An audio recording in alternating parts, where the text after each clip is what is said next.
What's up, guys? Tim Little. Welcome back to Tactical Bassin. Today's video, we are talking about my top 5 baits for bass fishing in the month of September.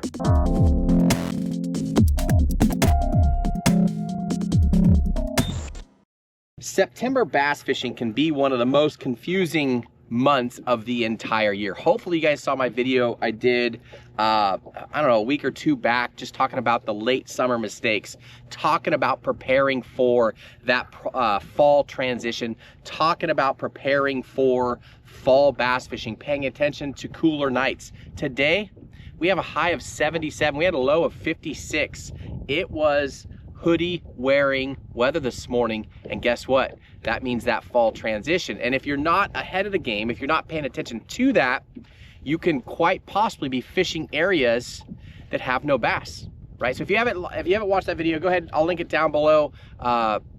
Give that a watch. It'll help you kind of figure out what's going on. But September, it's kind of like the do-all month, right? You can catch them on finesse stuff, you can catch them on jigs, you can catch them on Topwater, you can basically catch them on anything in the tackle box. But there are some categories of baits that I have a lot more success with, and that's what we're gonna cover today. But understanding things are changing, right?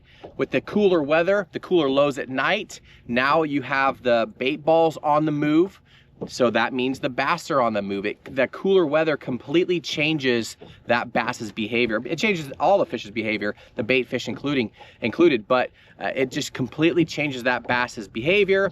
And if you're not paying attention, you can, like I said, be fishing areas that have no bass because boom, they are on the move. So where are these bass going? And basically, it's all about the bait, right? You find the bait, you will find the bass. As we transition into this cooler weather, into September, typically it's cooler weather, the water temps start dropping, those fish are on the move. Typically, they're using creek channels to get to the backs of pockets, anywhere they can corral bait.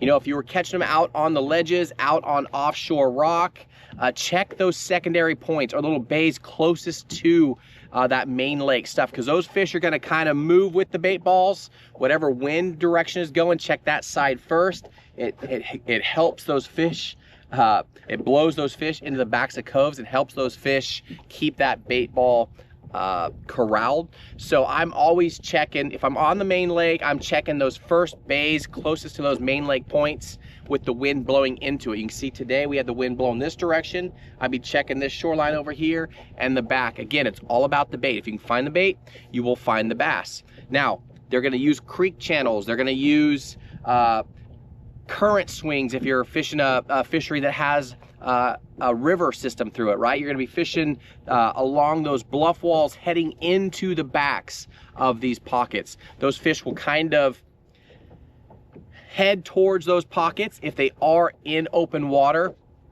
you gotta use your eyes. Look for birds diving, look for blow-ups, look for activity, look for lively activity.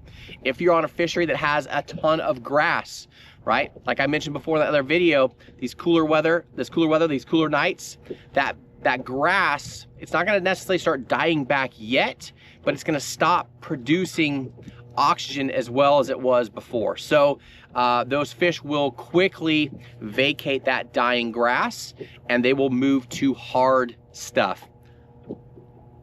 Stumps, rock, dock pilings, that sort of stuff. So that's kind of like where these fish are going. They're using those creek channels, right? Secondary points, the backs of those bays. But again, it's all about finding the bait fish, whether you're offshore or in the shallows, finding that lively grass, finding that lively area, wind-blown bays. You guys will have a ton of success finding those fish. Now, if you are on a fishery that, you know, the fish are mainly offshore, again, like I said, pay attention to birds diving. That's one of the biggest telltale signs. If I'm looking out and I can see birds crashing, I'm pulling that trolling motor and I'm running over there because I know that that's activity, that's lively activity. A lot of times there's bass underneath that bait ball. A lot of times they're blowing up through that bait ball. So again, it's not all about shallow, but this time of the year, I typically start shallow. Like I said, I look for those big bays, the backs of the bays that have creek channels nearest the main lake stuff, the deeper water. And then I look in those shallow flats, less than like 7 feet per se. So looking for that lively grass, looking for those explosions, and then looking for the birds diving and those blowups. So now that we kind of covered what these bass are doing, let's talk about the actual baits.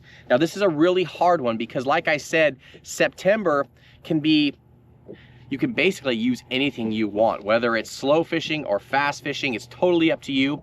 I prefer to fish fast, cover water until I find those active fish. So you can adjust these baits or these techniques accordingly, but number one technique for the month of September is going to be some kind of topwater. You have to have topwater.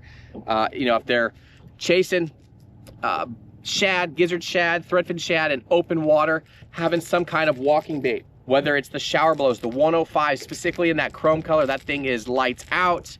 And then you guys know how much we love that spotlight shad color in the Giant Dog X. Two completely different top waters. This is going to be quite a bit more aggressive. So if they're actively blowing up, this one works great. If you're on a fishery where it's more pressured and you kind of have slick, calm conditions, more finessey, this thing absolutely gets hammered. But those are two of my favorite style walking baits. But you have to have some kind of bait that you can throw out to those fish that are blowing up, or you're fishing that shade line along that wind-blown area by, you know, close to the bait. You're not in the grass, on that grass edge, and you're walking that thing, they'll come up and eat that too. Another great one, again, I'm doing categories, so we're doing top 5 categories. Little buzz bait, that one's by Big Bite Baits. It's don't quote me on it, but I think it's a 1/4 ounce. It's a fairly light, fairly small, finessey profile. Okay, this time of the year, I like throwing those downsized baits than more of your average size baits. I like throwing more of that smaller bait fish stuff. It's just in the early mid-spring, we had the everything was spawning, right, including your bait fish. So you have lots of baby bluegill, you got lots of baby shad, lots of silver sides, or, you know, little gizzard shad. So throwing a little bit smaller profile bait works extremely well. Of course, if you're on a fishery where they'll eat the double buzz, that works great too. But I found these little finessey buzz baits work extremely well. Kind of put that in that same category as that Giant Dog X. If you're on kind of slick water, calmer water, quieter early morning, late evening, that is a great chuck and wind cover water option. And last but not least, how can you talk about a top water category without talking about some kind of frog? Now specifically, I have 2 frogs for you. If you are a guy that's fishing in the cheese, over the grass lines, along that, I'm throwing that Spro bronze eye frog. That thing is lights out. It's a killer frog. Works good in heavy cover, works good in sparse grass. The one tip for you guys, if you find that you're not getting as many blowups as you'd like, or they're not eating that frog like you'd like, they're not fully just eating it, they're coming up and slapping it or hitting it, I always switch to the Jackal K-era.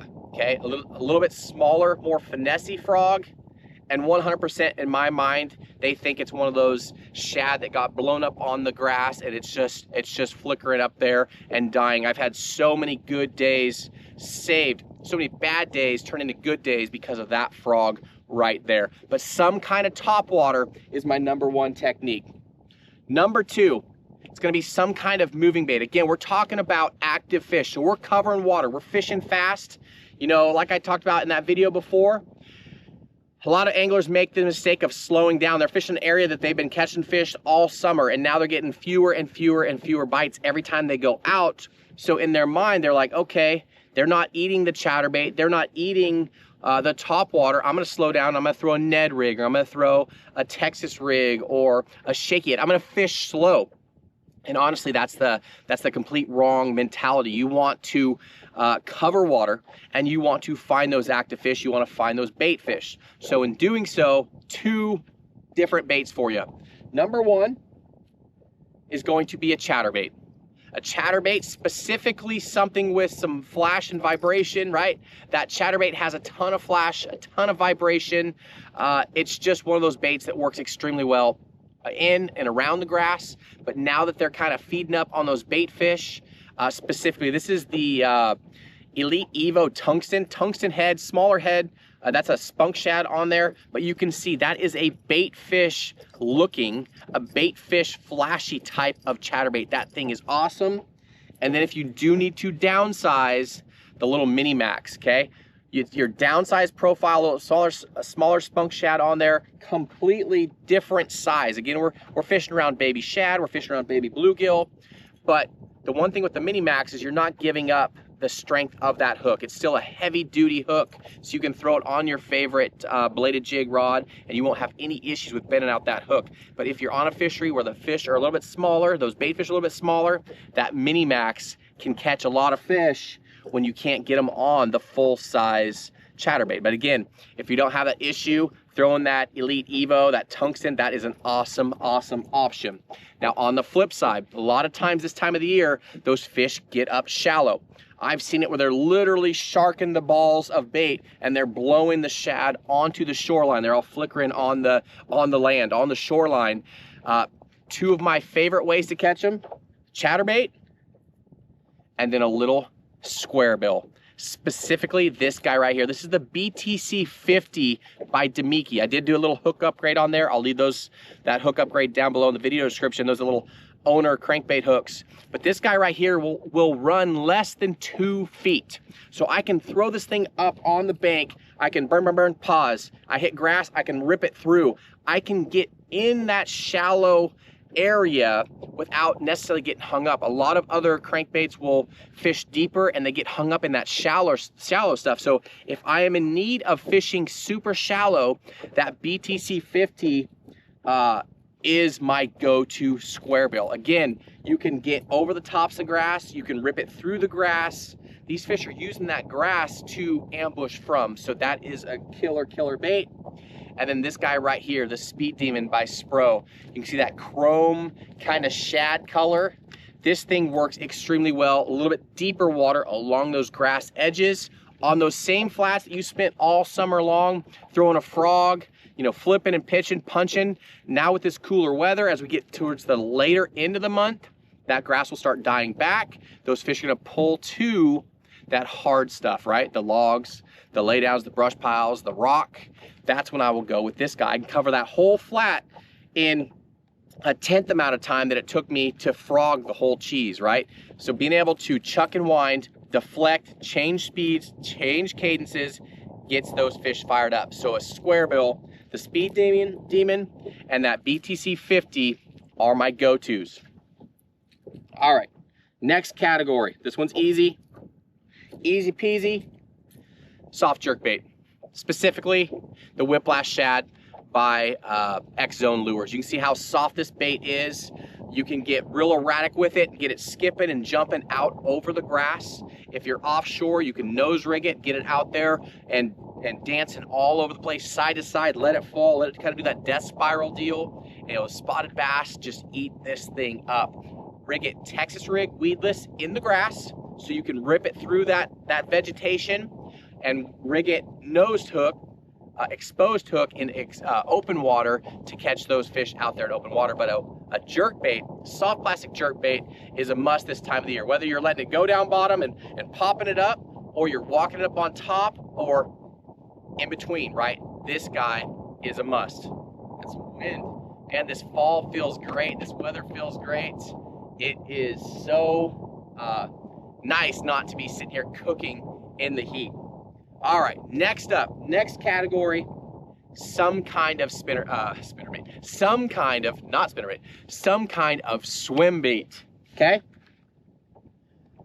This time of the year, if I'm trying to catch fish, I'm throwing flash. Just like that chatterbait, just like we talked about, I'm throwing an underspin. Specifically, little mini underspin right there. It's the one we designed several years ago. A longer drop arm allows that blade to clear the belly of most swim baits on the market, finesse swim baits, fatter swim baits, whatever.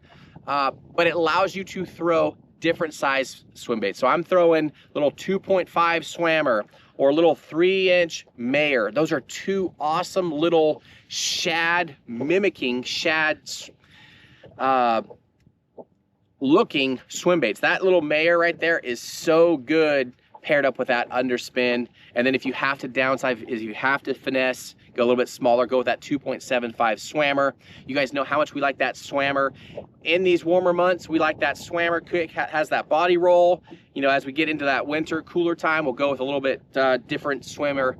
You know, maybe an easy, you know, fat swing impact fat, or you know, an easy shine or something like that. But for now, we're going with the mayor. We're going with a little X zone, whether it's a 2.75 or a 3.75, but some kind of flash. The flash is really important because, again, these fish are chasing bait balls. You need them to feel that vibration. You need them to see that flash and get their attention off of the real bait to eat yours. Two other swim baits for you. If you're a guy that wants to chase bigger fish, or you're around bigger fish, or you're on a fishery that has bigger bait fish, bigger bluegill, hitch, gizzard shad, this guy right here, the 5-inch. I really like the 5-inch burrito. It comes in a 5 and a 6, comes in a few different sizes, but that 5-inch, that's the perfect size for me right now. It's closer to the size of the shad on the fisheries I'm fishing. I don't feel like I'm losing the top end bite. It's not too small. And I feel like I'm not losing the smaller fish. You know, a 2-pounder will eat that. That 6-inch is a little bit, even though it's only an inch longer, it's quite a bit bigger in the water. If you're on a fishery where they're eating the bigger baits, that 6-inch is awesome. But that 5-inch specifically has been lights out for me. And then last but not least, some kind of glide bait. This one guy here specifically, that is the Spro Chad Shad. That is a bait that came out a few years ago, and it's got swiveling hook hangers. It doesn't break the bank. It's got a paintbrush tail. You know, glide baits have come a long way. Swim baits, in the early days, we were paying hundreds and hundreds of dollars for custom made baits. Some of those guys now have made highly produced baits, and they work extremely well. It doesn't break the bank, and the big fish still eat them. So that guy right there, especially if you're on a fishery that they have gizzard shad, they have big thread fin, they have you know, hitch, that sort of stuff, those bigger, larger bait fish, that guy is killer. And then you guys asked about this recently. This is the Spro, the Serpa. Basically, it's you just kind of squeeze it. Well, that worked too well. You just squeeze it, drop that hook in there, drop the head in there, and then when you let go, it kind of sandwiches that bait in there so it won't fall through. But now when you put it in your box, you're not worried about the hook rash and all that sort of stuff. But I had some questions on that in that last video I shared.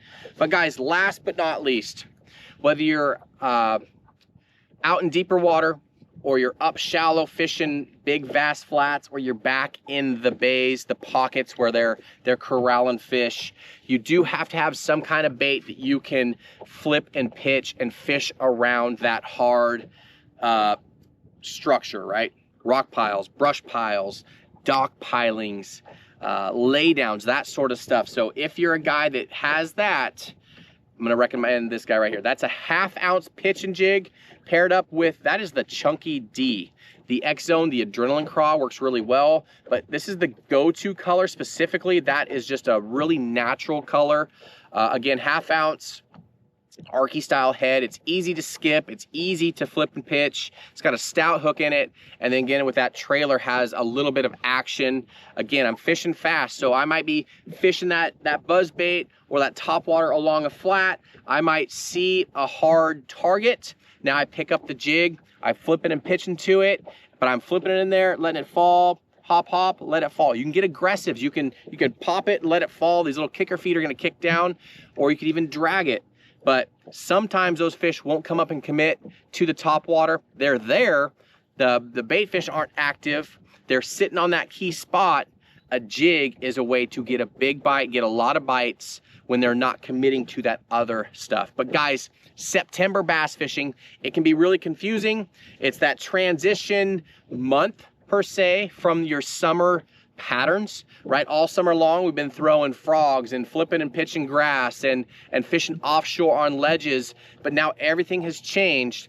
Cooler nights, cooler weather, cooler water, these fish get active, they're on the move, and it's all about the bait fish. So hopefully, guys, this video gave you a little bit of confidence, kind of helps you kind of zero in on the techniques that you should be trying on your fishery. Again, it's top 5 baits for the month of September, but topwater, crankbait or chatterbait, soft plastic jerkbait, a swimbait, and a jig. Those are the 5. Guys, if you have any questions, please leave them down below in the comment section. I'll try to get those as soon as possible. I'd like to hear your thoughts down below in the comment section. Let me hear your give me 2 or 3 top confidence baits for the month of September. Once we get into full transition, the full fall transition happens, we're in fall, you know, the baits are gonna change up a little bit. But guys, I love this time of the year. Like I said earlier, I'm tired of roasting. I like putting on that hoodie. I like covering water, and I like catching big bass. So guys, as always, thank you for the support. If you learned something from this video, hit that like button, subscribe to the channel, and we will see you guys on the next video.